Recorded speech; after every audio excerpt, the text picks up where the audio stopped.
Salve, salve galera, sejam muito bem-vindos à nossa correção do simulado de direito constitucional, que são questões idênticas a que você irá encontrar na sua prova do TRT 12 e TRT de Santa Catarina. Seja o seu cargo de técnico ou de analista, tenho certeza que com esse vídeo de correção, você fazendo o nosso simulado, você testando os seus conhecimentos, vocês estarão com uma grande preparação e estarão dando grandes passos em busca da sua aprovação.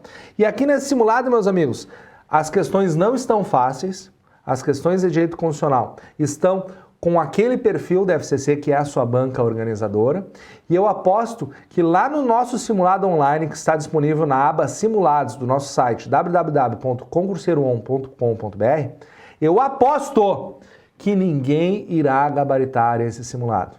Porque assim que você encerra o seu simulado, aparece lá um ranking, e daí a gente consegue ver a nota dos alunos, a gente consegue ver a nota, inclusive, do público em geral que fez a prova. Eu tenho certeza que ninguém irá gabaritar esse nosso simulado, não porque o nosso curso não está completo, não, mas sim porque eu coloquei várias pegadinhas que são as típicas pegadinhas da nossa Fundação Carlos Chagas aqui nessas questões. E quando a gente faz o nosso simulado online, a gente às vezes pensa, essa aqui é fácil, pum, e não entende o quanto é profundo aquela questão, o quanto a gente raciocina para conseguir elaborar uma questão como essa, com o foco total aí na nossa FCC. Então, pode olhar lá no ranking do nosso site, ninguém irá gabaritar essas questões. Vamos para a nossa primeira questão? Então lá vou eu. Primeira questãozinha, olha só que legal. Marque a alternativa que traga corretamente um princípio que rege as relações internacionais previstos na Constituição Federal. A soberania é um princípio? A soberania é um fundamento. Lembra do diva sóci plu? A mulher só é uma diva se tiver algo a mais, diva sóci plu? Pois então, só é o do soberania. Então, soberania é um fundamento. Cidadania, diva só se, o si é de cidadania. Dignidade da pessoa humana, diva, o di é da diva, então também é um fundamento. Pluralismo político, diva só se plu, pluralismo político é o plu, então não posso marcar. E o letra E, defesa da paz, certamente é a nossa resposta certa. Ô professor, mas só um pouquinho, ó, só um pouquinho. Tela em mim agora, olha só. Você acabou de dizer, professor, que as questões estão difíceis. E agora me vem essa questão fácil aqui. Olha só, olha a peculiaridade da questão. Por que você achou fácil essa questão? Porque você tem uma aula que eu gravei para vocês, em que nós, de forma totalmente didática, separamos o que é fundamento, objetivos e princípios que regem as relações internacionais com a nossa sigla FOP. E lá naquela aula você não tem dificuldade de acertar uma questão como essa, que é a cara da FCC. Só que um concurseiro comum, que não é um concurseiro on, ele pega uma questão como essa e lê soberania, cidadania, dignidade da pessoa humana, pluralismo político, defesa da paz, ele pensa o seguinte, tá, mas está tudo isso na Constituição Federal? Está tudo isso escrito lá? Então todas as alternativas estão certas? Então essa questão vai caber recurso? Eu não vou me preocupar com ela porque depois eu vou recorrer e vão anular. Pois não vão anular, porque dentro dos princípios fundamentais, nós temos sim a divisão dos fundamentos, objetivos e princípios que regem as relações internacionais. E só eu ensino de forma didática esse conteúdo para que vocês jamais caiam em pegadinhas como dessa questão aqui. Então, cuidado. Para você, concurseiro on, você que assistiu a nossa aula, certamente é uma questão fácil. Mas para todo o público concurseiro em geral, certamente é uma questão bem difícil. Então, segue o padrão aí, como eu falei para vocês. Tem pegadinhas que muitas vezes a galera pensa, que fácil foi a questão. Daí chega lá, na hora de corrigir o gabarito, opa, como eu errei essa? Daí vai verificar a peculiaridade. E assim é no nosso concurso. Então, a gente justamente faz essa preparação para que no dia do concurso você não seja enganado. Vamos para a nossa próxima questão? Questão de número 2 na tela agora. Olha só. Nos termos da Constituição Federal de 1988, todos são iguais perante a lei, sem distinção de qualquer natureza, garantindo-se aos brasileiros e aos estrangeiros residentes no país a inviolabilidade do direito à vida, à liberdade, à igualdade, à segurança e à propriedade nos termos seguintes. Completará corretamente o trecho da Carta Magna? Agora eu tenho que estar buscando o teor dos incisos do artigo 5º dentro da nossa questão de número 2 e estou procurando a alternativa correta. Veja que ele está pedindo para completar corretamente. Sempre que estiver lá no seu concurso, você circula aqui se você está procurando dentro das alternativas a alternativa certa ou a errada, porque em muitas provas eles ficam variando. Uma você tem que marcar a certa, outra você tem que marcar a errada. Uma você tem que marcar a errada, outra você tem que marcar uma certa. E isso dá um nó na nossa cabeça lá na hora da prova. Então, você circulando, destacando como eu fiz aí na tela, o que eu estou procurando dentro das alternativas, com certeza isso vai impedir você de se equivocar nesse tipo de jogada que as bancas fazem, principalmente a FCC. Então lá vou eu. Letra A. Homens e mulheres são iguais em direitos e obrigações nos termos de legislação complementar. Certo ou errado essa? Posso marcar essa como certo? Pode, mas daí vai errar a questão. Por que, professor? Não está certo? Não, porque não é nos termos da legislação complementar. Se eu pegar o artigo 5º da Constituição, irá falar: homens e mulheres são iguais em direitos e obrigações nos termos desta Constituição e não nos termos da lei complementar, como está destacado na letra A. Então a letra A está errada. Esse é o inciso 1º do nosso artigo 5º. Como eu estou procurando a certa, eu não posso marcar. Vamos para a letra B. Ninguém será obrigado a fazer, deixa eu ir marcando para você, ninguém será obrigado a fazer ou deixar de fazer alguma coisa, senão em virtude de sentença judicial. Essa parte final aqui que está falando em sentença judicial, tá estranha, né? E não é sentença judicial. Esse é o teor do artigo 5º, inciso 2. Na parte final é lei. O inciso 2 do artigo 5º fala assim, ó: ninguém será obrigado a fazer ou deixar de fazer alguma coisa, senão em virtude de lei. Então, se a letra B está errada, não posso marcar também. Letra C. Ninguém será submetido a tortura nem a tratamento desumano ou degradante. Nossa, a letra C aqui eu vou marcar, porque eu não vi nada de errado nela. Ela está basicamente copiada o inciso 3 do nosso artigo 5º. Então, eu acho que já é a nossa resposta certa, mas eu não marco correndo, eu sempre gosto de ver as demais alternativas. Vamos ver a letra D. É livre a manifestação do pensamento, sendo garantido o anonimato? Não. O inciso 4 da Constituição fala que sim, é livre a manifestação do pensamento, mas é vedado o anonimato. Então, como tem erro na letra D, eu não marco. E por fim, letra E. É assegurado o direito de resposta proporcional ao agravo, salvo a indenização por dano material, moral ou à imagem. Opa! Na verdade, o teor do inciso 5 do artigo 5º fala mais ou menos assim, ó: é assegurado o direito à resposta proporcional ao agravo, além da indenização por dano material, moral ou à imagem. Então a letra E está errada também e, portanto, na questão de número 2, o nosso único gabarito certo será a letra C de certa e vencemos mais uma questão que é a cara da sua banca. Próxima questãozinha, questão de número 3 na tela. Nos termos da Constituição Federal de 1988, todas as alternativas estão corretas, salvo... Opa! Já marquei. O que ele está pedindo aqui? Para você marcar a alternativa errada. Então, fiquem atentos, sempre façam essas anotações na hora da prova para não ser equivocado pela banca. Então lá vou eu. Letra A. É assegurado nos termos da lei o direito à proteção dos dados pessoais, inclusive nos meios digitais. Esse é o inciso 79 do artigo 5º da Constituição. Está copiado na letra A. E está certo, né? Posso marcar? Se eu quiser errar a questão, posso. Mas se eu quiser acertar, eu não posso. Por quê? Porque eu estou procurando a errada. A errada vai ser a certa agora, então tomem cuidado.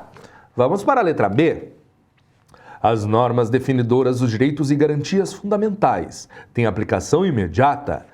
Tá certo? Parágrafo 1º do artigo 5º da Constituição, copiado na letra B. Como eu estou procurando a alternativa errada, eu não marco. Letra C. Os direitos e garantias expressos nesta Constituição não excluem outros decorrentes do regime e dos princípios por ela adotados, ou dos tratados internacionais em que a República Federativa do Brasil seja parte. Aqui está o nosso parágrafo 2º do nosso artigo 5º. Letra D. Os tratados e convenções internacionais sobre direitos humanos que forem aprovados em cada caso no Congresso Nacional em 2 turnos por 3/5 dos votos dos respectivos membros serão equivalentes às emendas constitucionais. Perfeito, cópia do parágrafo 3º do artigo 5º. Ainda não achei a resposta errada. Por fim, letra E. O Brasil se submete à jurisdição de Tribunal Penal Internacional, cuja criação o presidente da República tenha conhecimento. Cuja criação o presidente da República tenha conhecimento? Isso aqui está errado. Está errado. Vamos dar uma olhada no nosso artigo 5º da Constituição. Aqui está a nossa apostila lá de direito constitucional, né? Aqui está o nosso sumário. Vamos direto ali para a página 26, que é onde estará esse conteúdo. Então, ó, é o artigo 5º, parágrafo 4º na tela. O Brasil se submete à jurisdição do Tribunal Penal Internacional, a cuja criação tenha manifestado adesão. Então, por exemplo, o Tribunal Internacional de Haia, nós manifestamos adesão. O presidente da República, sabendo ou não, nós estamos sujeitos à jurisdição do Tribunal Penal Internacional. Então, essa letra E está errada. E como eu estou procurando a alternativa certa, como eu estou procurando a alternativa errada para encontrar a certa, certamente essa é a letra que nós vamos marcar para acertar a questão de número 3. Show de bola essa questão que cobrou aí o nosso artigo 5º, principalmente na parte dos parágrafos que a FCC ama de paixão. Então, dentro dessa questão de número 3, nós tivemos aí parágrafo 1º, parágrafo 2º, parágrafo 3º e parágrafo 4º. E mais, tivemos também o inciso 79, que cobra o último inciso que foi acrescentado recentemente ao nosso artigo 5º da Constituição. Então, gostei muito dessa questão de número 3. Vamos para a questão de número 4? Questão de número 4 fala assim, ó.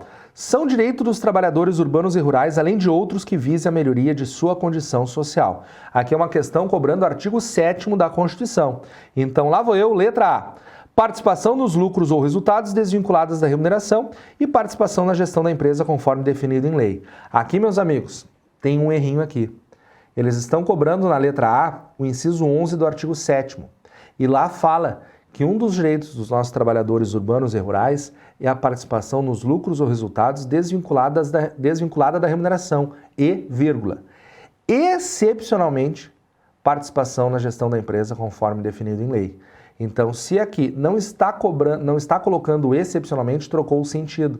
Então, a letra A ficou errada. Estamos procurando agora na questão 4 a alternativa certa. Então, não marca a letra A. Letra B.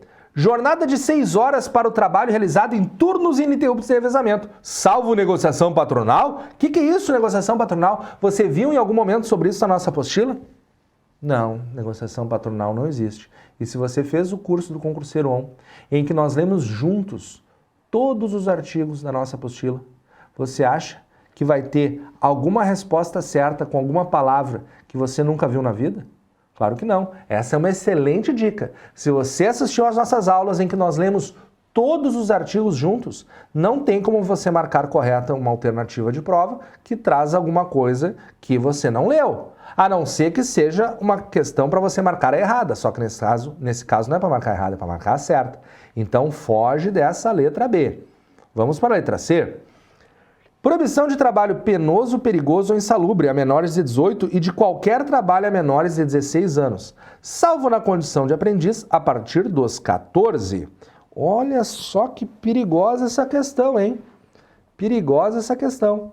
Por que, professor? Tá certo, é o exato teor do inciso 33 do nosso artigo 7º. Será que é o exato teor? Penoso, perigoso ou insalubre? Vamos dar uma olhada na nossa apostila? Vou botar o inciso 33, tá?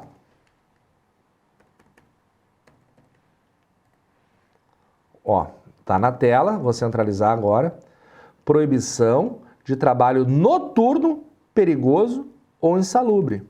Qual que é a sigla para nós estarmos lembrando do nosso menor? A sigla é o Pinóquio.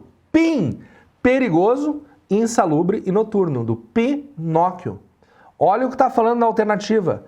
Penoso, perigoso e insalubre. A sigla está PPI, não está a sigla PIN. Então, essa letra C está errada. Errada. É perigoso, insalubre e horário noturno. O penoso, o menor pode desempenhar essas funções. Que baita pegadinha essa letra C, né? Não marquem, tá errada. Vamos para a letra D. Adicional de remuneração para as atividades penosas, insalubres ou perigosas na forma da lei. Agora sim, eu estou na sigla do PIP. Lembram da nossa sigla do PIP, das pipas? Tá, vou botar aqui na nossa apostila ilustrada, ó. Aqui as pipas, ó. Sigla PIP. Penosas, insalubres ou perigosas. Então, meus amigos, a letra D basicamente é cópia do inciso 23 do nosso artigo 7º da Constituição. Provavelmente a nossa resposta certa, já vou deixar marcado. Vamos dar uma olhada aqui na letra E.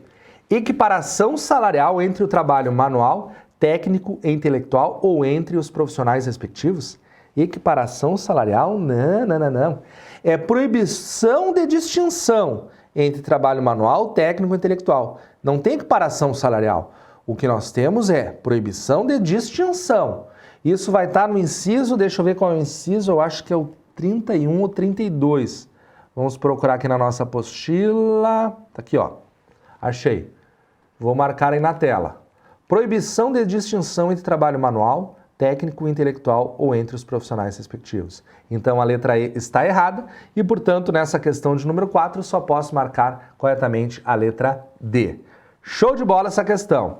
Vou virar um pouquinho aqui. Questão de número 5 na tela agora. Olha só. Tício é pescador vinculado à colônia Peixe Rei Limitada. Trabalha atualmente na empresa Pescados S.A. e recentemente foi eleito como representante sindical da categoria. 6 meses após o início de seu mandato, foi demitido sem justa causa. Ou melhor, foi demitido imotivadamente, que é sem justa causa. Consultando Mévio, advogado trabalhista, seria uma boa recomendação para Tício, letra A. Deixar para lá, pois ninguém merece trabalhar sentindo o cheiro de peixe. Hã? Como é que é? O Tício, que é o dirigente sindical da empresa Pescados S.A., que tem a estabilidade prevista lá no nosso artigo 8º da Constituição, foi consultar o advogado Mévio e o Mévio vem dizer, deixa pra lá, ninguém merece trabalhar com cheiro de peixe. Tu tá de zoeira comigo, Mévio? Que advogado tu é? Certamente essa letra A tá errada. Vamos ver a letra B? Deixar pra lá. Não tem nenhuma irregularidade na atitude da empresa. Pode estar de forma imotivada demitindo o Tício porque ele não tem nenhuma estabilidade. Claro que tem, está lá no artigo 8º. Vamos dar uma olhada no nosso artigo 8º. É artigo 8º, inciso 8º, inclusive. Estou folheando aqui a nossa apostila ilustrada. Está aqui, ó. Vou ler agora para vocês. É vedada a dispensa do empregado sindicalizado a partir do registro da candidatura a cargo de direção ou representação sindical e, se eleito, ainda que suplente, até 1 ano após o final do seu mandato, salvo se cometer falta grave nos termos da lei. Mas não foi isso que ele está falando. E tem um detalhe legal aqui nessa questão. Olha o parágrafo único aqui, ó. As disposições desse artigo aplicam-se à organização de sindicatos rurais e de colônias de pescadores, atendidas as condições que a lei estabelecer. Ou seja, mesmo ele trabalhando na empresa Pescados S.A., nós vamos aplicar a estabilidade. Então a letra B eu não posso marcar. Vamos ver a letra C. Mévio vai recomendar a Tício entrar com ação trabalhista pleiteando a reintegração de Tício, pois, como pescador de colônia pesqueira, é vedada a demissão no período da piracema. Tá falando de piracema aqui? Tá falando alguma coisa? Não, não tá falando. Então cuida para você não marcar na hora da prova alguma coisa que não tem nada a ver com o enunciado. Então essa letra C tá errada. Letra D. Entrar com ação trabalhista, tendo em vista os 6 meses de estabilidade da gestante, recentemente alterada por emenda constitucional. O Tício está grávido, e daí ele ganhou a estabilidade da gestante. Típica alternativa que não tem nada a ver com o enunciado. E por fim, letra E. Entrar com ação trabalhista, tendo em vista a estabilidade de dirigente sindical, pleiteando por conseguinte a reintegração. Opa! Agora sim, esse nosso advogado Mévio deu uma excelente dica para Tício, pois mesmo ele trabalhando na empresa Pescados S.A., ele vai estar tendo a sua estabilidade de dirigente sindical previsto no artigo 8º, inciso 8º da nossa Constituição Federal e, portanto, letra E é a nossa resposta certa. Próxima questãozinha, questão de número 6. Analise as assertivas. Já parei de ler. Por quê, professor? Eu parei de ler pelo seguinte, ó. Quando tem esse tipo de assertiva, eu vou direto para o enunciado. E daí sim, Trata-se de funções privativas de brasileiros, as mencionadas em... agora eu posso procurar as nossas funções privativas de brasileiros. Então lá vou eu. Presidente e vice-presidente da República é uma função privativa de brasileiro? Claro que não. Como não, professor? Não. Presidente e vice-presidente da República é uma função privativa de brasileiro nato. Eu não posso marcar. Eu tenho que marcar as assertivas que estejam falando que tanto brasileiro nato quanto brasileiro naturalizado possa exercer. E aqui eu tenho uma alternativa que somente o brasileiro nato pode exercer. Então a 1 não pode estar na minha resposta. Baita questão de FCC, hein? Baita questão de prova. Típica questão que o pessoal fala, é fácil. Daí marca, vai ver o gabarito. Oh, errei. Sim. Quando a nossa Constituição fala em brasileiros, ela abraça brasileiro nato e naturalizado. E o presidente da República é só brasileiro nato. Então eu não posso ter a 1 na minha resposta. Vamos ver, membro da Câmara dos Deputados. Membro da Câmara dos Deputados, eu posso ser brasileiro nato ou naturalizado. Eu só não poderei ser presidente da Câmara dos Deputados se eu for um brasileiro naturalizado, mas deputado eu posso ser. Então, na minha resposta, tem que ter o 2. 3. Membro do Senado Federal. Bom, eu não posso ser presidente do Senado Federal, que é um cargo privativo de brasileiro nato, mas senador eu posso ser. Então, a minha resposta tem que ter a 3. A 2 e a 3 tem que estar lá. E a 4? Ministro do Supremo Tribunal Federal. Ah, esse aqui é privativo de brasileiro nato. A minha resposta não pode estar o número 4, porque o ministro do Supremo, todos eles, os 11 ministros, se revezam na presidência. E, excepcionalmente, o presidente do Supremo pode estar exercendo a presidência da República, pois na ausência do presidente e vice, assume a presidência da República o presidente da Câmara. Na ausência do presidente da Câmara, assume o presidente do Senado. Na ausência do presidente do Senado, assume o presidente do STF. Então, a minha resposta não pode ter o 4. E a carreira diplomática? Também é uma carreira privativa de brasileiro nato. A minha resposta não pode conter o inciso, a assertiva 5. Essa informação vai estar lá no artigo 12, parágrafo 3º da nossa Constituição. Então, eu tenho que procurar uma letrinha que fala somente 2 e 3. Tá aqui, ó. Letra D, para vocês na tela, será a nossa resposta da questão de número 6, que é uma baita numa questão. Que questão top! Tenho certeza que vários erraram essa questão aqui, achando ou acreditando que estava cobrando cargos privativos de brasileiro nato. Mas está falando cargo de brasileiro nato e naturalizado no enunciado.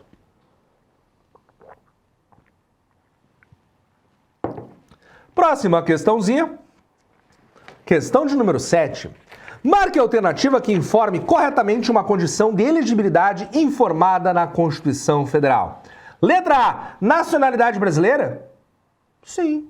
Para você estar podendo concorrer, para você ter a sua capacidade eleitoral passiva de ser votado, você ser brasileiro é fundamental, já que o estrangeiro ele não pode nem tirar o título. Então, acho que já é a resposta certa a nacionalidade brasileira. Essa questão está muito fácil.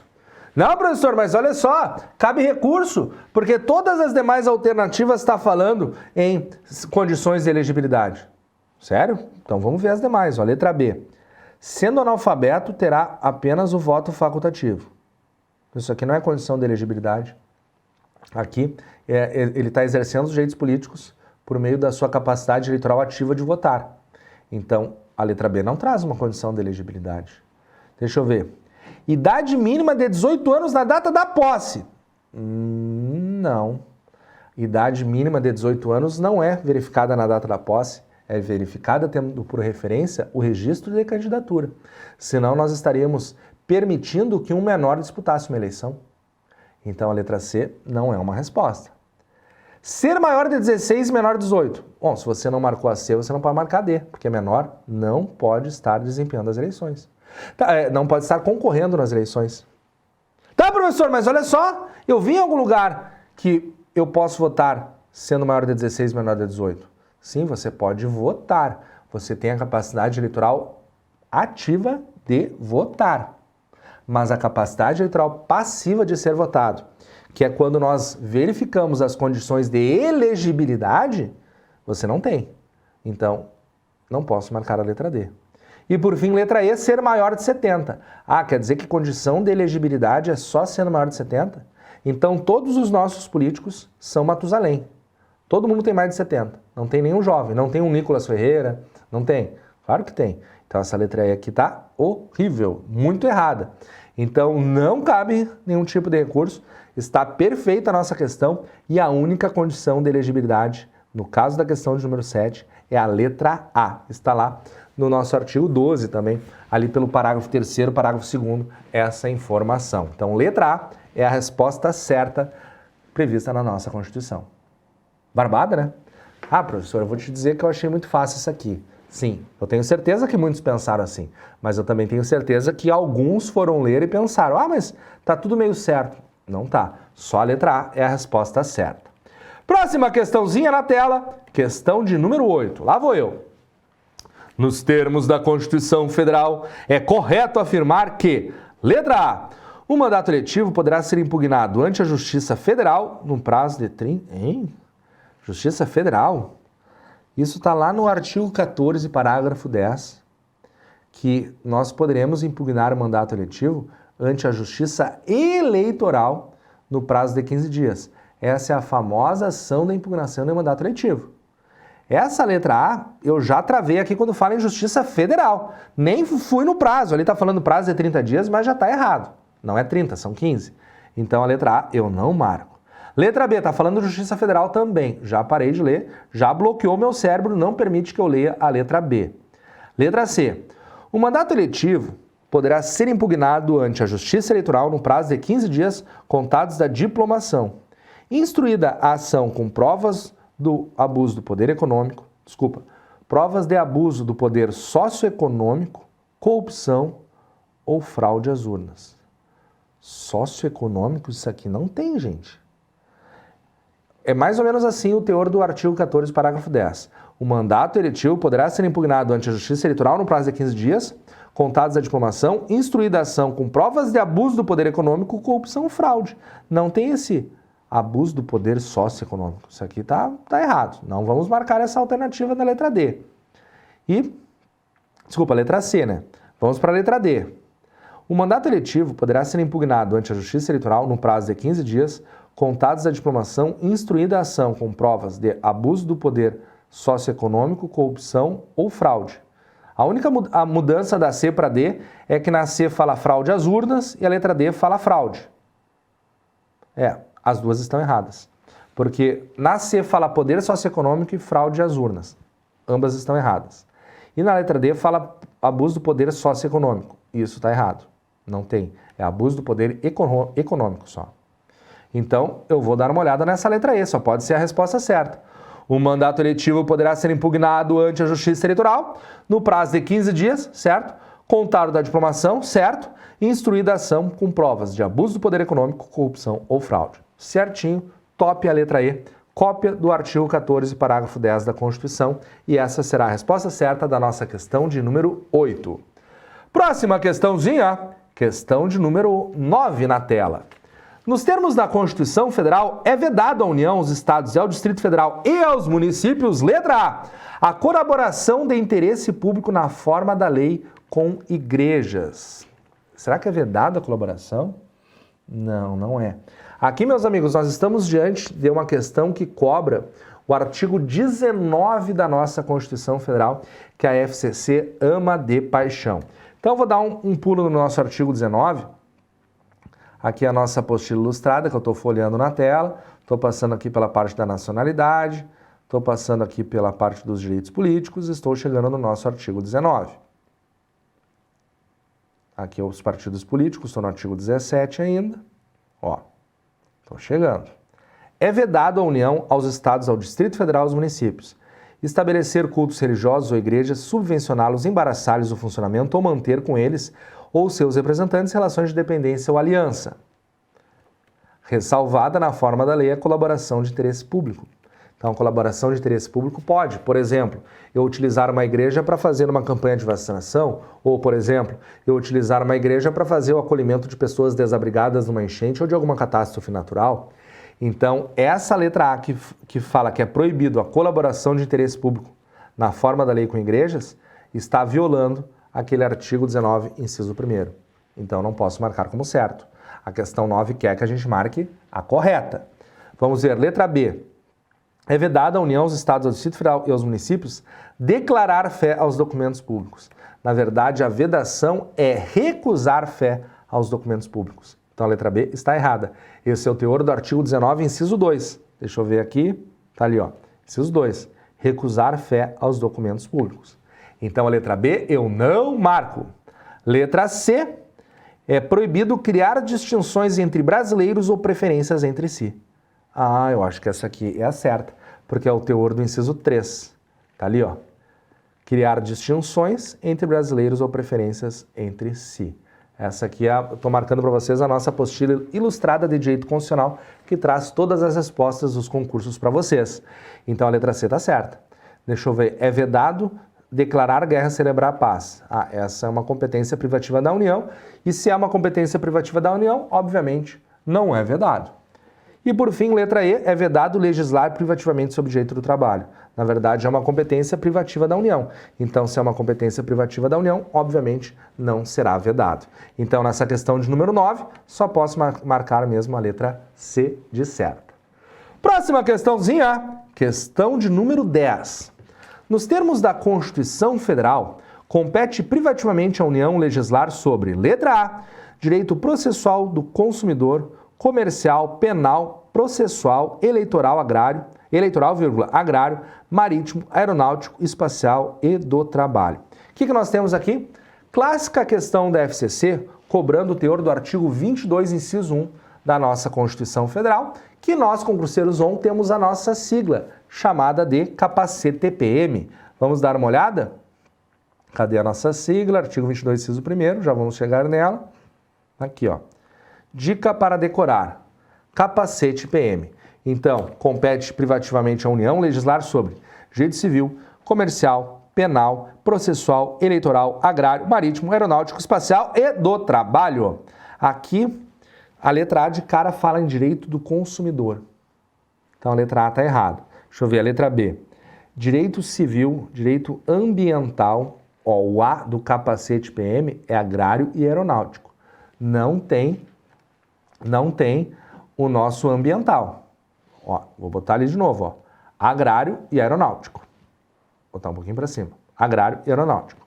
Ambiental está errado na letra B. Letra C. Direito civil, comercial, penal, processual, administrativo. Os As lá que nós vimos, ele é de agrário e é de aeronáutico. Não é de administrativo. Então a letra C está errada. Letra D. Direito civil, comercial, penal, processual, eleitoral, fundiário. Capacete PM tem F? Não. Não tem. Então a letra D está errada. E por fim, letra E. Civil, comercial, penal, processual, eleitoral, agrário, marítimo, aeronáutico, espacial e do trabalho. Ah, esse está certo. Cópia do nosso artigo 22, inciso 1º. Ô professor, vai me dizer que isso aí cai na prova da FCC? É óbvio que cai em toda hora e por isso que na nossa apostila ilustrada nós temos essas e outras dicas para você acertar essas competências, como por exemplo o FUTEP e outras tantas dicas aí para acertar essas competências. Então sim, tem que decorar porque cai toda hora nas provas da Fundação Carlos Chagas e letra E será o gabarito da nossa questão de número 10. Vamos para a questão de número 11. Nos termos da Constituição Federal, analise as assertivas e marque a incorreta. Letra A. A fiscalização do município será exercida pelo Poder Legislativo Municipal mediante controle interno e pelos sistemas de controle externo do Poder Executivo Municipal na forma da lei. Aqui já tem erro. Aqui já tem erro e vai ser a resposta certa e eu não gosto quando é a resposta certa, porque daí estraga a surpresa da questão. Essa questão está cobrando o teor do artigo 31 da Constituição. E o teor do artigo 31 será assim, ó, eu vou ler a alternativa corrigindo ela para vocês, tá? A fiscalização do município será exercida pelo Poder Legislativo Municipal mediante controle externo. Aqui onde está falando em interno é externo. e pelos sistemas de controle externo do Poder Executivo. Aqui, onde está falando externo, é interno. Então, a letra A trocou o interno por externo, externo por interno, no teor do nosso artigo 31. Então, essa será a nossa resposta. Se ele está pedindo a incorreta e nós já achamos a resposta incorreta, certamente as demais letras estão certas, né? Vamos ver? A letra B fala assim, ó. Opa, deixa eu virar minha folhinha aqui também. Eu gosto de ler sempre impresso, porque no computador às vezes pula algumas letras. Então, ó. Letra B. O controle externo da Câmara Municipal será exercido com auxílio dos tribunais de contas dos estados ou do município, ou dos conselhos ou tribunais de contas dos municípios, onde houver. Aqui está o parágrafo 1º do artigo 31 da Constituição Federal sendo copiado na letra B. Então ele está certo, não está errado. Letra C. O parecer prévio, emitido pelo órgão competente sobre as contas que o prefeito deve anualmente prestar, só deixará de prevalecer por decisão de 2/3 dos membros da Câmara Municipal. Aqui está o exato teor do parágrafo 2º do artigo 31. Tá certo, então não posso marcar, pois eu preciso marcar a errada. Letra D. As contas dos municípios ficarão durante 60 dias, anualmente, à disposição de qualquer contribuinte para exame e apreciação, o qual poderá questionar-lhes a legitimidade nos termos da lei. Aqui está o exato teor do parágrafo 3º do artigo 31. Tá certo, então não posso marcar. E por fim, letra E. Deixa eu tirar meu cabeção da frente. É vedada a criação de tribunais, conselhos ou órgãos de contas municipais. Esse é o exato teor do nosso parágrafo 4º do artigo 31. Está certo. Portanto, nessa questão de número 11, a única alternativa errada só pode ser a letra A. E como eu falei, não gosto quando a letra A é a resposta certa, mas de vez em quando eu tenho que marcar a letra A, né? Senão imagina uma prova sem nenhuma letra A como certa.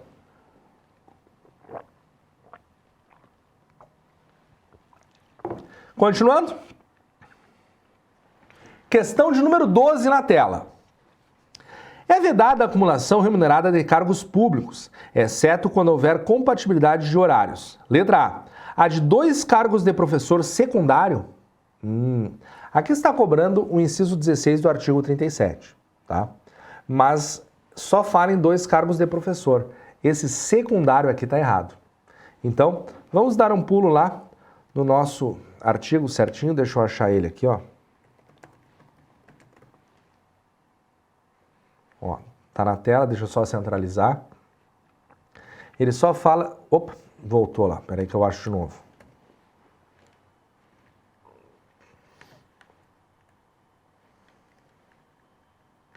Peraí que eu dei um enter a mais aqui, ó. Ó, só fala em 2 cargos de professor. Não fala 2 cargos de professor secundário. Então a letra A tá errada. Letra B. A de um cargo de professor com outro técnico ou científico. Essa aqui tá certa, acabei de ver, inclusive, ali, ó. Ó a nossa apostila ilustrada, de um cargo de professor com outro técnico ou científico. Então, certamente, a letra B será a resposta certa, mas eu não marco correndo. Veremos as demais alternativas. Letra C.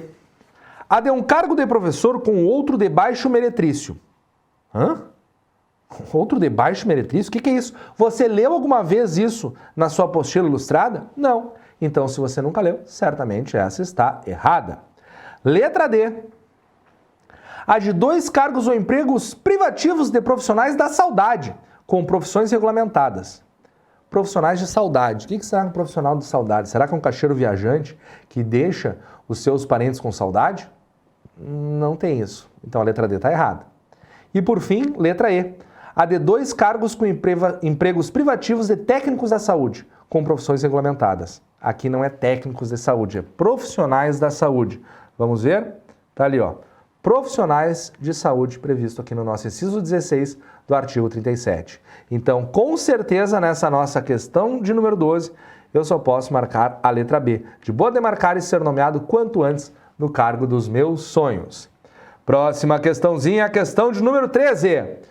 Os atos da improbidade administrativa importarão somente, letra A, a suspensão dos direitos políticos. Parei de ler! Por que eu parei de ler, professor? É que é o seguinte, ó. Aqui, antes de eu ler o restante das alternativas, eu já vou te dar uma dica. Improbidade administrativa seria desonestidade. Então, obviamente, todas as punições possíveis eu estarei aplicando contra as pessoas que forem desonestas aqui no setor público.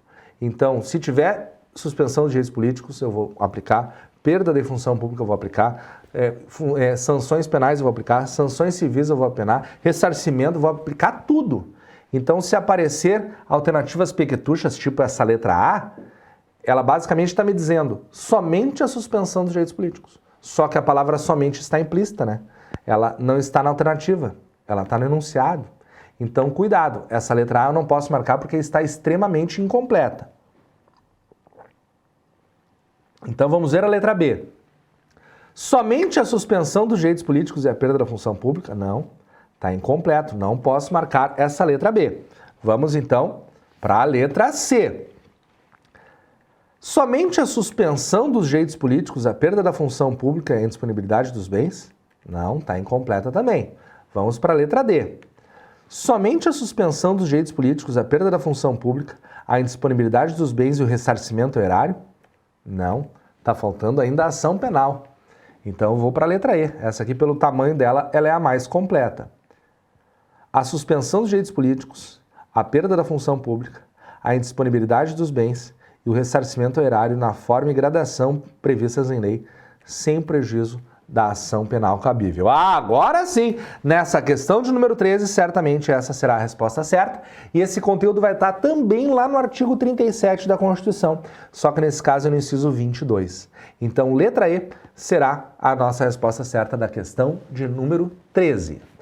Próxima questãozinha, questão de número 14, compete privativamente à Câmara dos Deputados 1. Autorizar por 2/3 de seus membros a instauração de processo contra o presidente, o vice-presidente da República e os ministros de Estado? Olha, tá certo. Inclusive, esse aqui é o artigo que a gente tem que decorar para conseguir acertar qual é a competência privativa do Senado, qual é a competência privativa da Câmara dos Deputados, sem se confundir. Então, tá certa esse número 1 aqui. É o artigo 51 da Constituição. Vamos dar um pulo nele. Deixa eu achar aqui.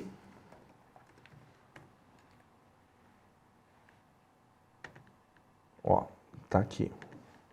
Compete privativamente à Câmara dos Deputados, deixa eu só centralizar. Daí vai ter ali, ó, não precisa de sanção, essa é a nossa apostila ilustrada. Daí tá ali, ó, autorizar por 2/3 seus membros a instauração de processo contra o presidente, o vice-presidente da República e os ministros de Estado. É o exato teor dessa primeira assertiva. Show de bola. Vamos para 2. Proceder à tomada de contas do presidente da República quando não apresentadas ao Supremo Tribunal Federal dentro de 60 dias. Esse Supremo Tribunal Federal que está errado. Não é ao Supremo Tribunal Federal, é ao Congresso Nacional. E isso vai estar lá no nosso inciso 2 do artigo 51. Olha aí, ó, Congresso Nacional. Então a 2 está errada. Na minha resposta tem que ter o 1, mas não pode ter o 2. Então, vamos para a próxima. Elaborar o seu regimento interno. Esse aqui está muito fácil. Porque elaborar o seu regimento interno, todos os órgãos têm competência. O Senado elabora o seu, a Câmara elabora o seu, o STJ elabora o seu, o STF elabora o seu, o TRT elabora o seu. Então, a minha resposta tem que ter a 1 e a 3. Então, vou procurar a letrinha certa. 1 e 3, está aqui, ó. Letra D será a nossa resposta certa. Show de bola essa questão, essa aqui eu achei meio fácil. Essa questão 14 aqui deu uma facilitada, deu até uma refrigerada aqui no nosso cérebro, que às vezes a gente fica pensando e vai torrando. Nesse momento, deu até uma refrigerada. Próxima questão, questão de número 15. No que tange a ótica constitucional dos deputados e senadores, marque a alternativa correta.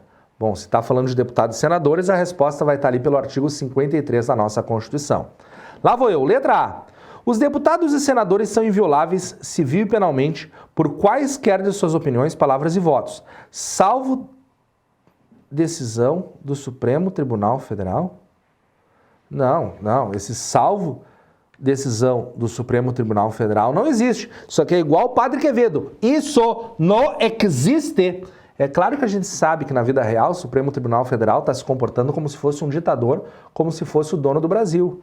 Mas a Constituição não permite nenhum tipo de ressalva. O artigo 53, ele é totalmente sem ressalvas. Vamos dar uma conferida nele? Vamos procurar o artiguinho aqui. Ó, tá aqui, ó, é o caput do 53. Os deputados e senadores são invioláveis civil e penalmente por quaisquer de suas opiniões, palavras e votos. Não tem aqui salvo decisão dos malucos do Supremo Tribunal Federal. Então a letra A está errada, eu estou procurando a alternativa certa. Vamos ver a letra B. Os deputados e senadores, desde a posse, serão submetidos a julgamento perante o Supremo Tribunal Federal? Desde a posse, não. Desde a expedição do diploma, gente. Não é desde a posse. Eu falei, ó, a FCC adora trocar nas alternativas essa frase aqui, ó. Desde a posse. Não, é desde a expedição do diploma. Vamos ver qual é o artigo? Ó, tá aqui, ó, é o parágrafo 1º do artigo 53. Desde a expedição do diploma. Então, a letra B, eu não posso marcar como certa. Vamos ver a letra C. Os deputados e senadores não são obrigados a testemunhar sobre informações recebidas ou prestadas em razão do exercício do mandato, nem sobre as pessoas que lhes confiaram ou deles receberem informações, salvo ordem expressa do Supremo. Gente, o Supremo é órgão do Poder Judiciário. Ele não pode mandar ninguém do Poder Executivo ou do Poder Legislativo a fazer alguma coisa sob pena de nós estarmos influenciando a tripartição dos poderes e a harmonia dos poderes. Eu sei o que você está pensando, que só o que o Supremo faz é legislar e influenciar nos outros poderes. Mas a realidade do Brasil contemporâneo, que se Deus quiser vai mudar, não pode influenciar nas suas decisões de prova. Então, onde fala aqui, ó, salvo ordem expressa do Supremo, é bizonho. Isso não existe. Se a gente pegar o artigo da Constituição, não vai ter essa informação. Deixa eu ver qual é o parágrafo que tem isso. Deixa eu ver, papapá. Ó, é o parágrafo 6º. Ó, não serão obrigados e não tem a ressalva na parte final. Então, eu não posso marcar aquela letra C como resposta certa. Vamos verificar a letra D. A incorporação às Forças Armadas de deputados e senadores, embora militares, e ainda que em tempo de guerra, dependerá de prévia licença da casa respectiva. Posso marcar isso? Vamos dar uma olhada. Está aqui, ó. A incorporação às Forças Armadas de deputados e senadores, embora militares e ainda que em tempo de guerra, dependerá de prévia licença da casa respectiva. Opa! Estou com uma alternativa certa aqui. Letra D está copiando o parágrafo 7º aqui da nossa Constituição Federal, desse artigo 53. Posso marcar a letra D. Vamos dar uma olhada na letra E? Já sei a resposta certa, né? Mas vamos olhar a letra E que está atrás do meu cabeção. Deixa eu mudar aqui. As imunidades dos deputados ou senadores subsistirão durante o estado de sítio, jamais podendo ser suspensas. Ah, essa parte final aqui está errada. Jamais podendo ser suspensas, não. Porque eles mesmos podem abrir mão das suas imunidades. Aonde que vai estar isso? Parágrafo 8º. Ó, as imunidades dos deputados ou senadores subsistirão, vou puxar um pouquinho mais para cima, subsistirão durante o estado de sítio, só podendo ser suspensas mediante o voto de 2/3 dos membros da casa respectiva. Na nossa apostila ilustrada eu coloquei ali os 2/3 para nós lembrarmos desses 2/3 e não errarmos uma questão como essa. Então o gabarito dessa questão 15 só pode ser a letra D de demais de certa. Estou marcando aqui letra D.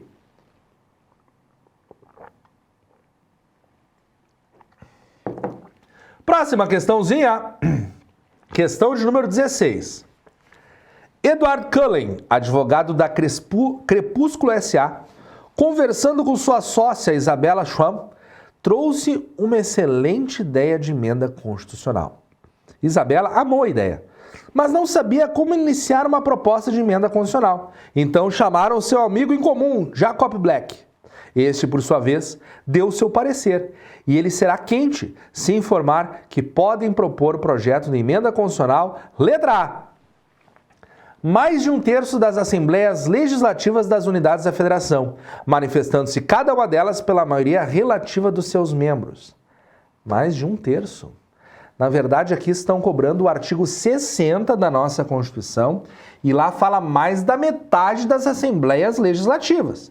Vamos dar uma olhada no nosso artigo 60? Estou folheando aqui a nossa apostila ilustrada. Ó, a Constituição poderá ser emendada, inciso 3, ficou atrás do meu cabeção, mais da metade das assembleias legislativas.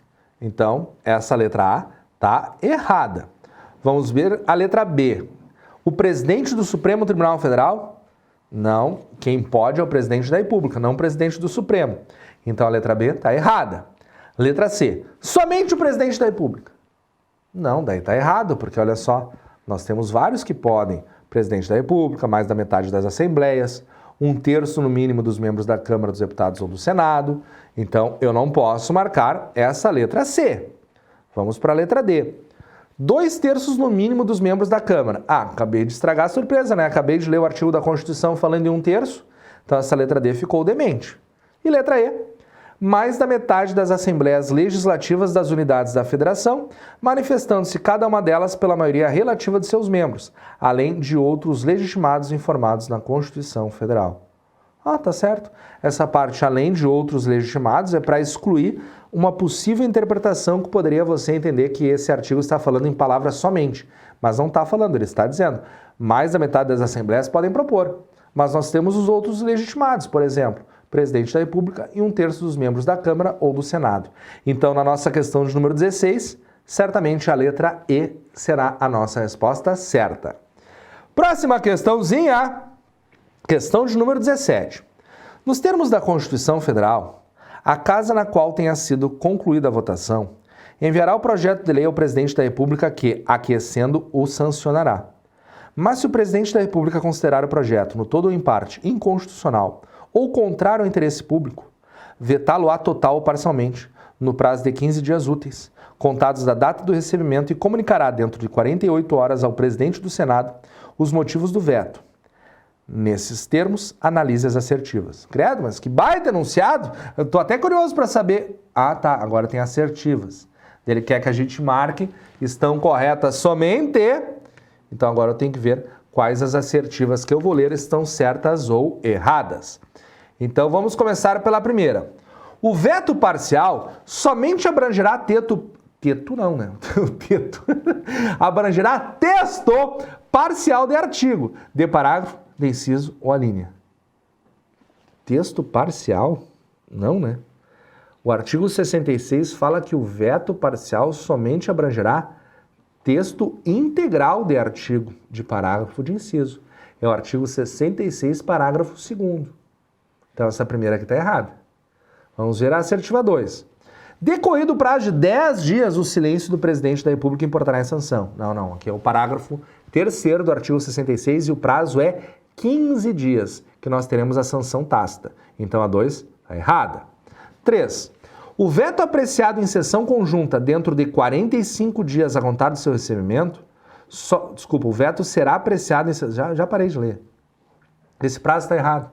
Porque o veto será apreciado em sessão conjunta dentro de 30 dias a contar do seu recebimento. Aqui está falando 45. O prazo está no artigo 66, parágrafo 4º. Está errada a 3. Vamos ver a 4. Se o veto não for mantido, será o projeto enviado para promulgação ao presidente do Senado. Não é presidente do Senado, é presidente da República. Então a 4 está errada também. Ou seja, todas as alternativas estão erradas. E aqui está falando, ó, estão corretas somente letra E, nenhuma das alternativas. Boa, que baita questão, hein? Essa questão, para o cara lá na hora do concurso, marcar que todas estão erradas, o cara tem que saber o conteúdo, ele tem que se puxar. Não é uma questão fácil, é uma questão que a banca verifica a sua convicção. Show de bola essa questão, gostei demais dessa questão. Vamos para a questão 18 agora. Questão 18 na tela fala o seguinte, ó. Pete Mitchell sempre teve curiosidade para entender sobre o Tribunal de Contas da União. Para ele, o tribunal é a melhor arma contra a corrupção. Então ele conversou com uma especialista no assunto, Penny Benjamin, e ela acertou na mosca quando disse que o Tribunal de Contas da União, letra A, será composto de 7 membros. Nesse caso, a Penny errou, porque o Tribunal de Contas da União será composto de 9 membros, nos termos do artigo 73 da Constituição. Então a letra A está errada. Letra B, seus membros serão eleitos como toda democracia evoluída. Não. Serão escolhidos pelo presidente da República e escolhidos pelo Congresso Nacional. Não tem nada de democracia evoluída aqui, porque, olha só, dentro do Tribunal de Contas da União, que auxilia o nosso Poder Legislativo a verificar as contas do Poder Executivo, só tem gente indicada lá. Daí como que o ministro do Tribunal de Contas da União vai punir alguém que indicou ele? Não tem como! Então, sim, pessoal, essa letra B foi, sim, uma espécie de protesto contra esse sistema constitucional vigente aí, que só estimula a corrupção, a perpetuação do poder e não permite que as camadas mais populares tenham qualquer tipo de condição de evoluir socialmente, a não ser, claro, fazendo o que nós estamos fazendo, estudando para concurso, fazendo uma faculdade ou coisa parecida. Mas de forma natural nós não conseguimos ascender socialmente. Bom, vamos para a letra C. 1/3 de seus membros serão escolhidos pelo Senado Federal. Não é 1/3 de seus membros, são 2/3 que serão escolhidos pelo Congresso. É uma reunião conjunta em que eles escolhem 2/3 dos membros do Tribunal de Contas da União. Vamos dar uma olhada lá no nosso artigo 73 para você saber o que eu estou falando. Deixa eu achar ele aqui. Artigo 73. Tá aqui, ó. Tá na tela, tá marcado, deixa eu só centralizar. Ó, composto por 9 ministros, já é a nossa letra A. Cadê a escolha? Os ministros do Tribunal de Contas serão escolhidos, 2 pontos, daí 1/3 pelo presidente e 2/3 pelo Congresso Nacional. Então eu não posso marcar aquela letra C que fala 1/3 pelo Senado, porque não é. Se fosse 1/3 pelo Senado, seria o outro terço pela Câmara. E não é assim que funciona. Quando nós temos uma competência do Congresso Nacional, eu preciso fazer uma reunião conjunta dos senadores e deputados para estar fazendo a escolha. Então, está errada a letra C. Vamos para a letra D. 2/3 pelo Congresso Nacional. Ah, estragou a questão, acertamos, letra D. Ficou fácil. A gente estava queimando a mufla nas primeiras 3, chegou a letra D, ficou muito fácil. E isso eu recomendo que você faça lá na hora da prova. Chegou numa questão, tá difícil. A letra, você está pensando, não lembra? Não tem problema, vai para a próxima. Talvez a próxima alternativa faça você lembrar e acertar a questão do seu concurso. Então essa letra D aqui simplificou a nossa vida. Não, professor, mas olha só, tem uma pegadinha na letra E. Tem? Vamos ver.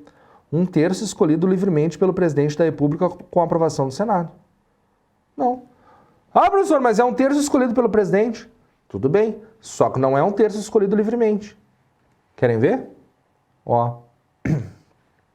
Está no parágrafo 2º, inciso 1º. 1/3 escolhido pelo presidente da República com a aprovação do Senado. Só que não é livremente. Olha só. Sendo 2 alternadamente dentre auditores e membros do Ministério Público junto ao Tribunal, indicados em lista tríplice pelo Tribunal, segundo os critérios de antiguidade e merecimento. Então, o próprio Tribunal vai estar entregando uma lista com os 3 nomes, para daí o presidente escolher um desses nomes e daí ter a aprovação do Senado. Então, não é nomeação livre. Cuidado, portanto, com essa letra E. Não cabe recurso. A resposta correta dessa nossa questão certamente é a letra D, de demais de certa. Baita questãozinha de prova.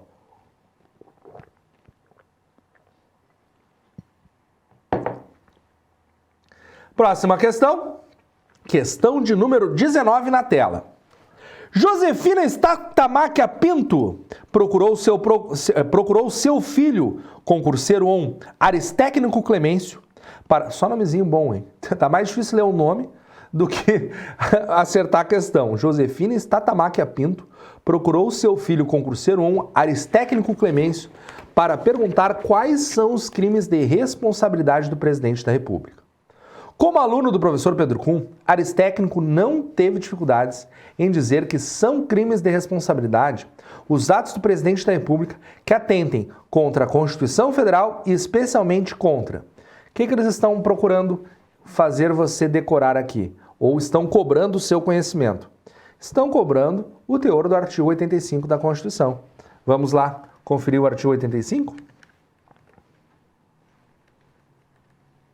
Pesquisando o artigo 85 na tela, marcado, centralizado. Tá aqui, ó, são crimes de responsabilidade, os atos que atentem contra a Constituição, especialmente contra a existência da União, livre exercício do poder, exercício de direitos políticos, segurança interna do país, probidade, babá. Então, estou voltando lá. A primeira alternativa, contra a Seguridade Social. Não. Seguridade Social não está ali no nosso artigo 85. Letra B. o exercício dos direitos políticos individuais e sociais. Ah, esse tá. Tá no inciso 3. Então, a resposta da nossa questão está na tela. Letra B. Vamos ver as demais alternativas para não ficarmos com dúvidas. Lei Orçamentária Internacional. Não tem nada a ver. Existência das federações de partidos políticos. Não. Os partidos políticos são livres para se criar, se extinguir, se fundir ou se incorporar. Então, a letra D eu não marco. E letra E. Os valores sociais da livre iniciativa. Ah, tá boa essa, né? Só que pena que isso não fala aqui no artigo 85. Então, valor social da livre iniciativa é um fundamento da República Federativa do Brasil, está previsto na Constituição, mas não é a nossa resposta certa. Então, a nossa questão de número 19 só pode ser a letra B, de boa demarcar e ser nomeado o quanto antes no cargo dos meus sonhos. Próxima questãozinha, questão de número 20.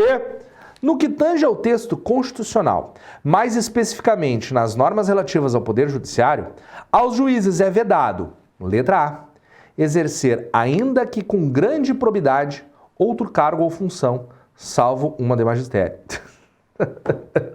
Nada a ver. Isso aqui vai estar lá no artigo 95, creio que no parágrafo único, e fala mais ou menos assim, é vedado exercer, ainda que em disponibilidade, outro cargo ou função, salvo uma de magistério. Então, não viaja nessa letra A. Vamos dar uma olhada no nosso artigo 95?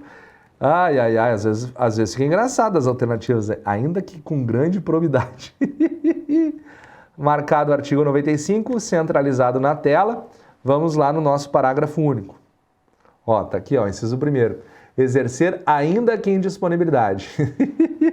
Então, letra A tá errada. Letra B. É vedado receber a qualquer título ou pretexto custas ou participação em processo. Ah, já é a letra B a resposta certa. Tá ali, ó. Receber a qualquer título, custas, a qualquer título ou pretexto, custas ou participação em processo. Eu odeio quando eu acho a resposta certa, porque daí parece que, pum, acabou a surpresa.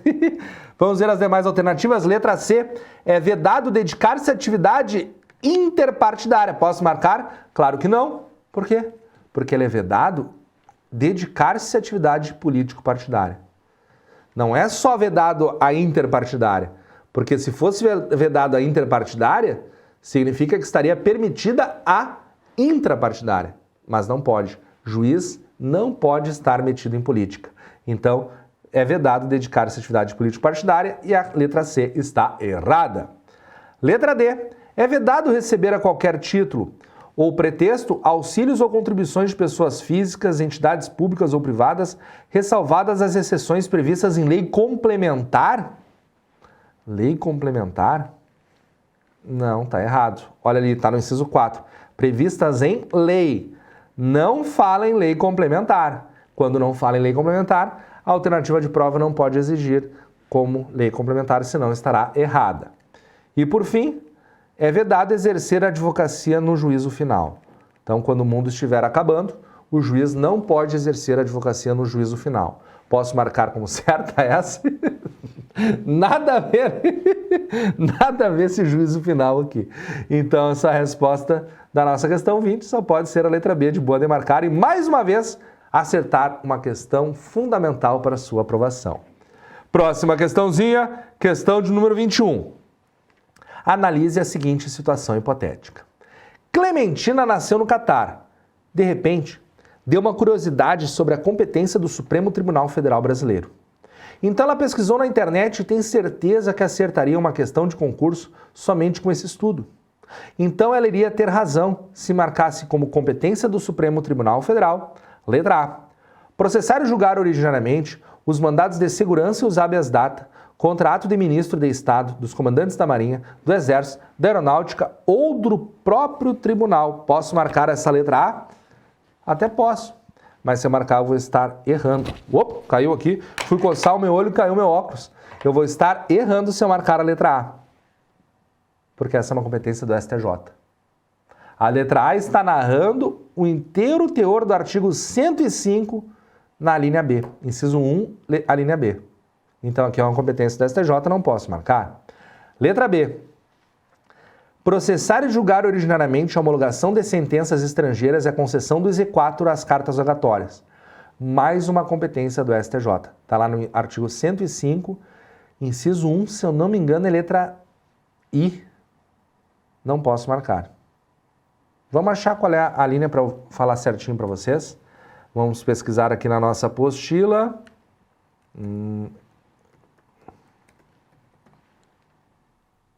É a linha I mesmo. Tá ali, ó. Tá marcada na tela e centralizada. Artigo 105, inciso 1, a linha I. EZ4, competência do nosso STJ. Então vamos para a letra C. Estou procurando uma competência do Supremo Tribunal Federal. Letra C. Julgar em recurso ordinário habeas corpus decidido em única ou última instância pelos tribunais regionais federais ou pelos tribunais dos estados, no Distrito Federal e Territórios, quando a decisão for denegatória. Aqui é mais uma competência do STJ. Por isso que no nosso esquema do Poder Judiciário, acima dos tribunais regionais federais e dos tribunais de justiça, nós temos o STJ, para a gente lembrar esse tipo de competência. Então, a letra C eu não marco. Letra D.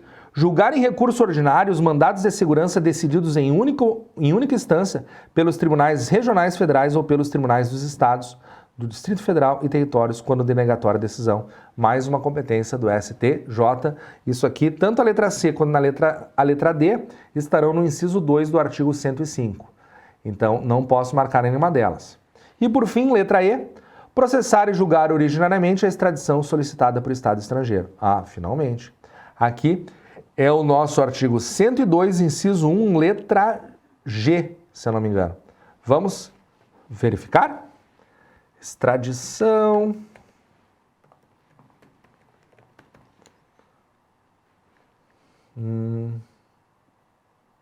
É a letra G. Está ali na tela marcada para vocês. Deixa eu centralizar direitinho aqui, ó. Ali, ó. Extradição solicitada por Estado estrangeiro. Essa é uma competência do nosso Supremo Tribunal Federal. Eu estou aqui no nosso artigo 102, ó. Compete ao Supremo Tribunal Federal. Essa é a nossa apostila ilustrada que eu coloquei aí no quadro, coloquei na tela para vocês. Então, acertamos mais uma questão. Letra E será a nossa resposta certa. Uau, professor! Eu tenho que decorar essas competências do Supremo e do STJ? Com certeza. Cai toda hora nas provas da FCC. Vencida a competência do STF e do STJ, vamos para a nossa próxima questão de número 22 na tela. Vejam. Sobre a declaração de inconstitucionalidade privativa do Supremo Tribunal Federal, controle concentrado, declarada a inconstitucionalidade por omissão de medida para tornar efetiva a norma constitucional, letra A, será dada ciência ao poder competente para a adoção das providências necessárias e, em se tratando de órgão administrativo, para fazê-lo em 30 dias. Opa! Será que já é a letra A a resposta certa? Acho que sim. Está de acordo com o artigo 103, parágrafo 2º da nossa Constituição. Olha só. Declarada a inconstitucionalidade por omissão de medida. Para tornar efetiva a norma constitucional, será dada ciência ao poder competente para a adoção das providências necessárias e, em se tratando de órgão administrativo, para fazê-lo em 30 dias. Então, já é a letra A a nossa resposta certa. A letra A vai estar complementando o enunciado com a letra A, e daí vai ser basicamente a cópia do parágrafo 2º do artigo 103 e, portanto, vai ser o nosso gabarito. Vamos ver o que fala a nossa letra B. Será dada ciência ao Congresso Nacional para que suspenda a eficácia da norma? Não, porque é uma norma de omissão, não tem o que suspender de eficácia. Letra C. Será dado prazo para o Congresso Nacional suspender a eficácia da norma? Não posso marcar igual ou não posso marcar a outra. Letra D. O Supremo Tribunal tem legitimidade para regular a matéria com eficácia ex nunc ex nunc? Não, porque é um julgamento por omissão. E letra E. O Congresso Nacional terá 30 dias para manifestar-se, já parei de ler, não tem 30 dias, porque o Supremo não pode dar prazo para o Congresso Nacional legislar sobre alguma coisa, senão seria interferência de um poder sobre o outro. Então, essa questão 22, letra A, será a nossa resposta certa, de acordo com o artigo 103, parágrafo 2º da Constituição. Fiquem atentos, porque essa questão 22 não é questão de controle de constitucionalidade, é uma questão de direito constitucional. É que antes de eu gravar aqui a correção do nosso simulado, um aluno me mandou o WhatsApp e falou: professor, esse conteúdo só cai para analista. Mas não, pode cair para analista ou para os técnicos. Então, vencida a nossa questão de número 22, questão de número 23 na tela. Rufino Lorota, advogado-geral da União, foi consultado por pessoa necessitada na forma da lei que lhe questionou suas funções em uma ação direta de inconstitucionalidade. sendo um ex-aluno do mestre doutor Ninja e amado professor Pedro Kuhn, respondeu o quê? Então vamos ver o que o meu aluno respondeu para esse cidadão necessitado. Letra A. Deverá representar como missão institucional todo e qualquer interessado que necessitar de representação administrativa ou judicial. Não. Rufino Lorota é advogado-geral da União, então ele representa e assessora o presidente da República, não todo e qualquer cidadão. Então a letra A está errada. Letra B. Como o fiscal da lei tem a prerrogativa de manifestar-se em qualquer fase do processo? Não, fiscal da lei é uma outra função essencial à justiça, é uma função do Ministério Público. Então a letra B está errada. Letra C. Tem a missão institucional de propor privativamente a ação penal pública. Essa também é uma missão do Ministério Público, não do advogado-geral da União. Letra D. Tem a missão constitucional de defender o ato ou texto impugnado. Opa! Aqui sim está de acordo com a missão do nosso advogado-geral da União, previsto no artigo 103, parágrafo 3º da nossa Constituição Federal. Vamos ter certeza que é o parágrafo 3º? Ó, tá aqui, ó. Parágrafo 3º. Quando o Supremo Tribunal Federal apreciar a inconstitucionalidade em tese de norma legal ou ato normativo, citará previamente o advogado-geral da União que defenderá o ato ou texto impugnado. Então essa é uma função constitucional do AGU mencionada na letra D. Então, se essa é a resposta certa, certamente a letra E está errada. Representa e assessora juridicamente o cidadão brasileiro. Não. Se for um cidadão que tem condições financeiras, será a advocacia privada. Se for um cidadão necessitado, quem irá representá-lo será a advocacia pública por meio da defensoria pública. Então, essa letra E estando errada, nosso único gabarito certo só pode ser a letra D. Próxima questãozinha, a questão de número 24 na tela. Nos termos da Constituição Federal de 1988, marque a alternativa correta. Letra A. O Supremo Tribunal Federal poderá, somente por provocação, mediante decisão de 2/3 de seus membros, após reiteradas decisões sobre matéria constitucional, aprovar súmula, que a partir da sua publicação na imprensa oficial terá efeito vinculante em relação aos demais órgãos do Poder Judiciário e à administração pública direta e indireta nas esferas federal, estadual ou municipal, bem como proceder à revisão ou cancelamento na forma estabelecida em lei. Tá, essa letra A aqui está basicamente copiando o artigo 103A da nossa Constituição, mas eu já vi um erro aqui, ó. Fala somente por provocação, mas pode ser de ofício também. Vamos verificar se é o 103A? Ah, tá aqui, ó. 103A. O Supremo Tribunal Federal poderá de ofício ou por provocação. Então não é somente por provocação, a letra A está errada. Vamos verificar a letra B? O Supremo Tribunal Federal poderá de ofício ou por provocação, mediante decisão de 1/3 dos seus membros. Já parei de ler, não é 1/3, são 2/3. De letra B ficou bizonha. Vamos para a letra C. O Supremo Tribunal Federal poderá de ofício ou por provocação, tá certo? Mediante decisão de 2/3 dos seus membros, após reiteradas decisões sobre matéria constitucional, aprovar súmula, que a partir da sua publicação na imprensa oficial terá efeito vinculante em relação aos demais órgãos do Poder Judiciário e à administração pública direta e indireta nas esferas federal, estadual e municipal, bem como proceder à revisão ou cancelamento na forma estabelecida em lei. Basicamente, a letra C está copiando o artigo 103A da nossa Constituição e, portanto, está certo. Vamos ver o que tem de errado nas demais alternativas? Letra D. O Supremo Tribunal Federal poderá de ofício ou por provocação, mediante a decisão de 2/3 de seus membros, após reiteradas decisões sobre matéria constitucional, aprovar súmula, que a partir da sua publicação na imprensa oficial, terá efeito vinculante em relação aos demais órgãos do Poder Judiciário e administração pública direta e indireta, somente na esfera estadual. Tá, já parei de ler. A letra D ficou errada. Vamos ver a letra E. O Supremo Tribunal Federal poderá, de ofício ou por provocação, mediante decisão de 2/3 de seus membros, após reiteradas decisões sobre matéria constitucional, aprovar ementa. Ah, já parei de ler, não é ementa, é súmula. Então essa questão aqui não tem erro mesmo. A única resposta certa que está de acordo com o artigo 103A só pode ser a letra C. E quando você estiver lá na prova fazendo uma questão que a leitura é gigantesca como essa, o que você faz? Encontrou o erro? Já pula para a próxima alternativa, não fica perdendo seu tempo. Nesse caso aqui, a alternativa 100% correta é a letra C. Próxima questãozinha, a questão de número 25, fala assim, ó. O Conselho Nacional de Justiça compõe-se de 15 membros com mandato de 2 anos, admitida uma recondução, sendo que não fará parte do CNJ. Letra A, um juiz do trabalho indicado pelo Tribunal Superior do Trabalho. Ah, esse faz parte. Está lá no artigo 103b da nossa Constituição, esse juiz do trabalho. Vamos dar uma olhada no 103b? Está aqui, ó. Juiz do trabalho indicado pelo Tribunal Superior do Trabalho, 103b, inciso 9. Então, ele quer que eu marque quem não fará parte do CNJ. Então, vamos ver a letra B. Um juiz estadual indicado pelo Superior Tribunal de Justiça. Essa aqui é a nossa resposta certa. Porque quem indica um juiz estadual é o Supremo Tribunal Federal e não o STJ. Vamos ver onde está o ministro estadual? O juiz estadual, aqui ó, inciso 5. Um juiz estadual indicado pelo Supremo Tribunal Federal. Então, se nós já achamos a resposta certa, certamente as demais estarão corretas. Ó, um membro do Ministério Público Estadual escolhido pelo Procurador-Geral da República dentre os nomes indicados pelo órgão competente de cada instituição estadual. Isso está aqui, é o inciso 11 do artigo 103b. Então, tá certo. Letra D. 2 advogados indicados pelo Conselho Federal da Ordem dos Advogados do Brasil. Tá aqui, ó. 2 advogados, está no inciso 12. E eu tô com a cabeçona na frente, né? Inciso 12, tá certo. E por fim, 2 cidadãos de notável saber jurídico e reputação ilibada, indicados um pela Câmara dos Deputados e outro pelo Senado Federal. Tá aqui, ó. Inciso 13.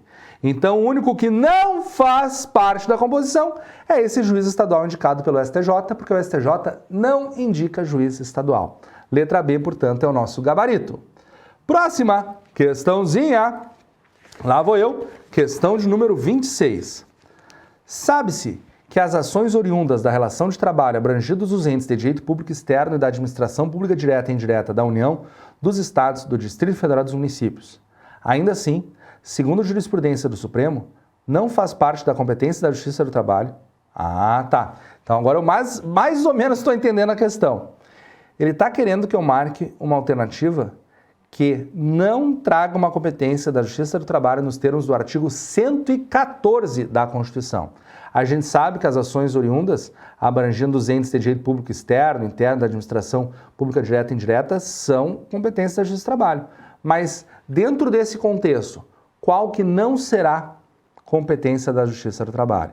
Daí lá vou eu.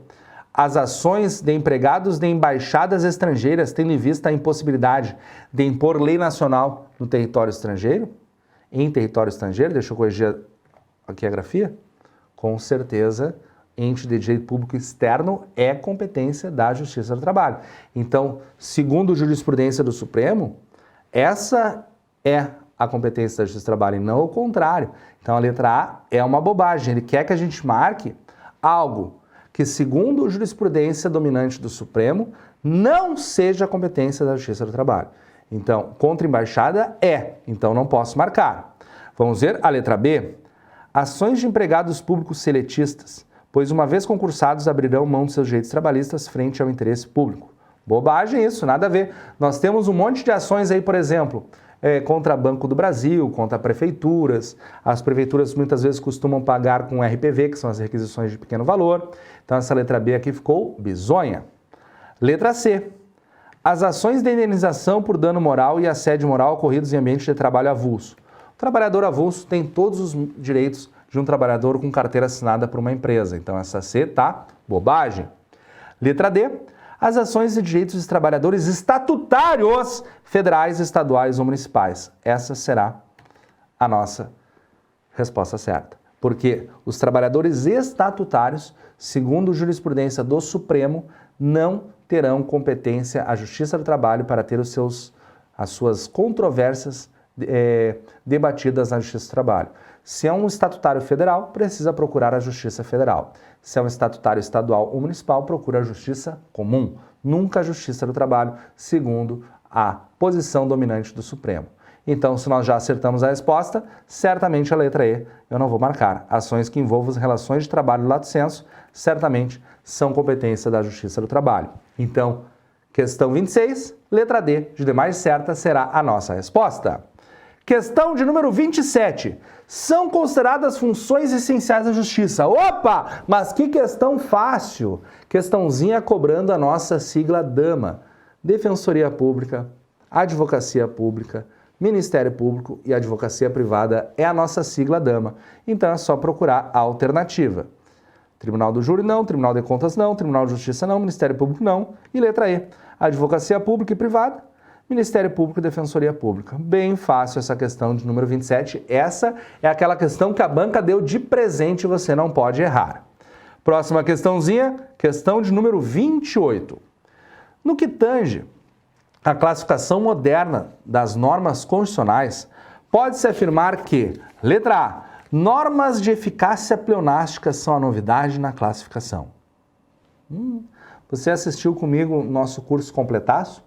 Então, nunca marca como certo algo que você nunca leu, tá? Aonde que vai estar esse conteúdo? Bom, esse conteúdo está lá no final da nossa apostila, mas eu coloquei um resumão para nós. Deixa eu folhear a nossa apostila aqui lá para o final. Peraí, deixa eu achar aqui. O meu resumão, tá aqui, ó. O resumão do Pedrão tá na tela.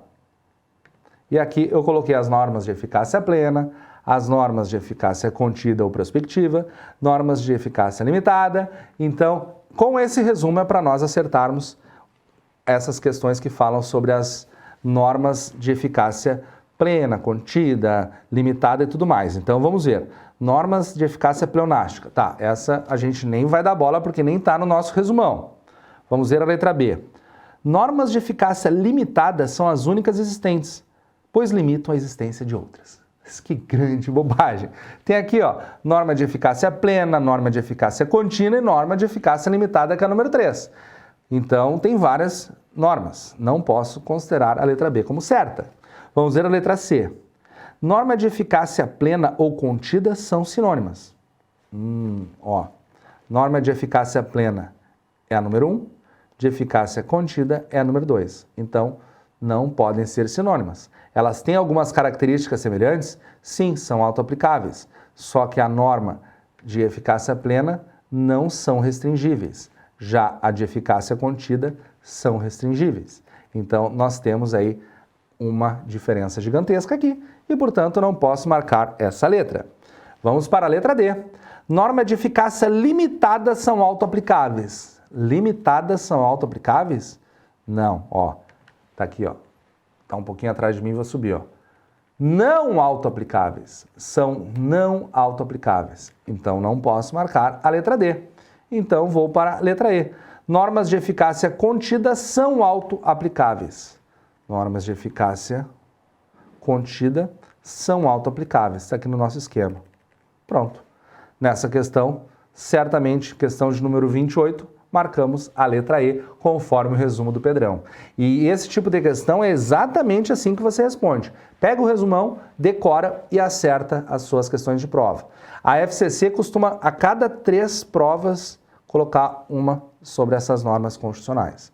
E, como já faz 3 provas que não aparece, há uma boa chance da nossa próxima prova, que no caso é o TRT 12, aparecer uma questão sobre isso. Então, decora a nossa tabelinha. Continuando, questão de número 29, são órgãos da Justiça do Trabalho. Ah, para! Outra questãozinha que a banca deu de graça, né? Letra A, o Tribunal Superior do Trabalho, os Tribunais Regionais do Trabalho e os Juízes do Trabalho singulares somente. Tá certo, os Juízes do Trabalho são singulares. Vamos dar uma olhada na nossa apostila, onde que está isso?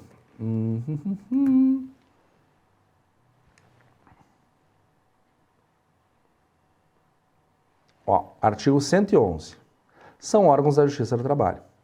E os juízes do trabalho vai mencionar lá no artigo 116 que são juízes singulares, ou seja, estão extintos os juízes classistas, vogais, os juízes que antigamente compunham a junta de conciliação e julgamento.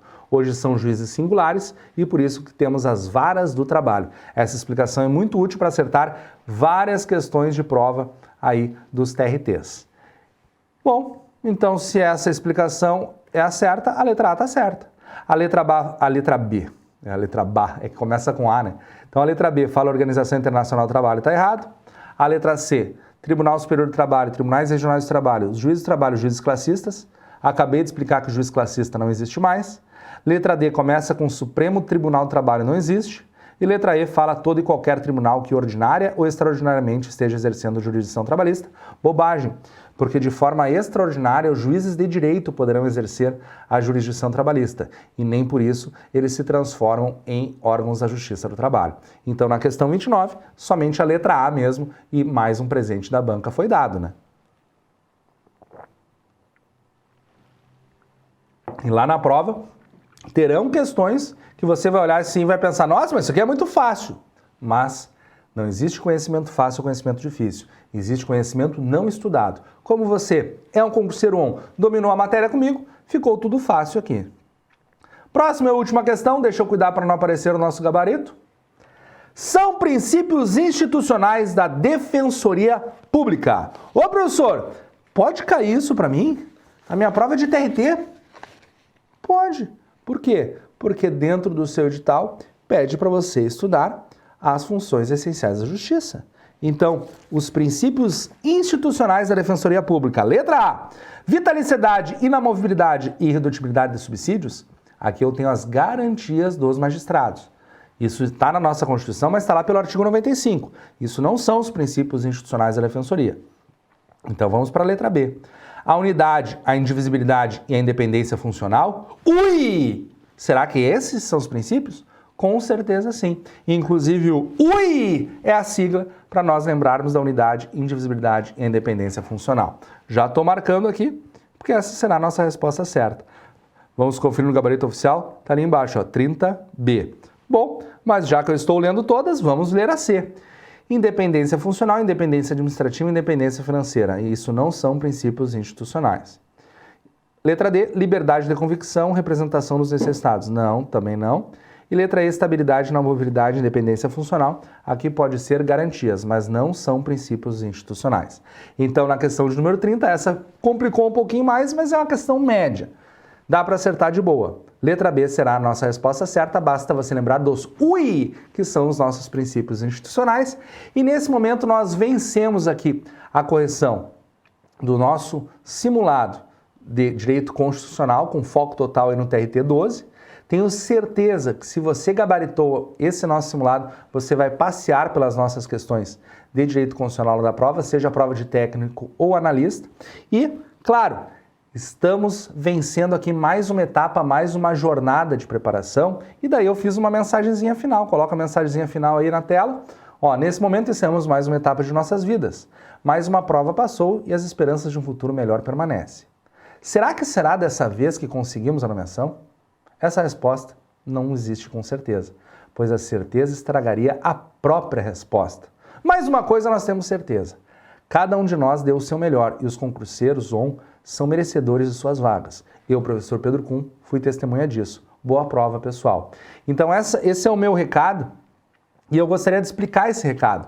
Porque fala ali que, bota de volta na tela aí, porque fala ali com certeza estragaria a própria resposta eu ter certeza que seria nomeado no concurso. Nesse momento, se tivesse um espírito divino que encostasse em você e falasse, com certeza você será nomeado no concurso, isso estaria estragando a sua nomeação. Você automaticamente não seria nomeado. Por quê? Porque você deixaria de estudar, você pensaria, já que eu vou passar, não preciso mais estudar. Você deixaria de acordar uma hora mais cedo, você deixaria de dedicar-se a essa vaga, você deixaria de estar se preparando para ser aprovado nesse concurso e automaticamente você estaria se excluindo da aprovação. Por isso que a certeza da aprovação exclui a própria certeza da aprovação. Então nós temos um cônjuge que você, concurseiro, jamais irá se divorciar, que é justamente a incerteza. Essa incerteza é importantíssima na sua vida porque ela faz a gente se movimentar, ela faz a gente se esforçar, ela faz a gente se dedicar. Então, se você está com essa incerteza, essa insegurança, esse frio na barriga, utilize ele para o seu bem, para a sua movimentação, para o seu estudo, para a sua dedicação e para dar esse gás total no final e nos últimos dias antes da prova. E já que eu fui merecedor da sua, digamos assim, do seu merecimento, eu fui testemunha do seu merecimento, eu gostaria de ser merecedor também do seu reconhecimento. Então, eu gostaria que você desse um print na nossa aula aí com a minha fotinho. Estou até fazendo ali a mesma pose. dê um print, marque o Concurseiro On, marque o professor Pedro Kuhn nas redes sociais, para que eu seja testemunha de sua participação e da sua audiência até esse momento aqui da nossa gravação da aula. Porque muitas pessoas simplesmente colocam essas nossas aulas na velocidade 2, não prestam atenção, não conseguem absorver os conhecimentos. E você absorver esses conhecimentos até aqui são fundamentais, inclusive, para o seu comportamento no dia a dia como merecedor